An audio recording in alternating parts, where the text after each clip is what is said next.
आज 14 अगस्त है। आज से ठीक 75 साल पहले आज ही की शाम यानी 14 अगस्त 1947 को लुटियंस की बनाई गई नई दिल्ली में यॉर्क रोड बंगला नंबर 17 पर काफी चहल पहल थी। ये उन दिनों जवाहरलाल नेहरू का घर हुआ करता था, जो कुछ ही घंटों बाद आजाद भारत के पहले वजीर आजम बनने जा रहे थे। अचानक एक फोन आता है। फोन पर बात करने के बाद नेहरू इतने घबराए हुए होते हैं कि उनके मुंह से एक लफ्ज तक नहीं निकल रहा होता। दरअसल ये फोन अब पाकिस्तान का हिस्सा बन चुके लाहौर से आया था।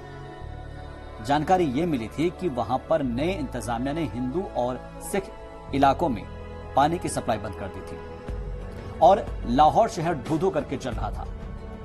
भले ही दिल्ली में लोग खुश नजर आ रहे थे, लेकिन लाहौर और कलकत्ता जैसे इलाके सांप्रदायिक दंगों की चपेट में थे।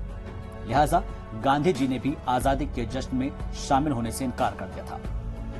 कुछ ही घंटे बाद नेहरू को भारत की आजादी के मौके पर भाषण देना था, लेकिन बेहद धीमी आवाज में नेहरू ने कहा, आज रात को मैं क्या बोलूंगा, क्या कहूंगा, कैसे ये ढोंग रचूंगा कि आजादी पाने की खुशी मेरे दिल में नहीं समा रही।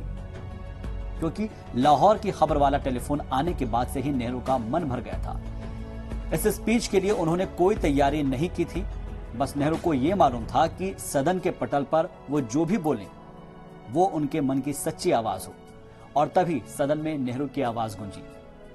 आज हमारी वो प्रतिज्ञा पूरी हो रही है। आज जब दुनिया सो रही होगी, भारत जागेगा और जागते ही आजाद हो जाएगा। ये जानकारी वाली वीडियो आप देख रहे हैं जी सलाम के डिजिटल प्लेटफॉर्म पर शाहबाज के साथ। ऐसे ही नॉलेज बढ़ाने वाली वीडियोस के लिए आप बने रहिए जी मीडिया के साथ।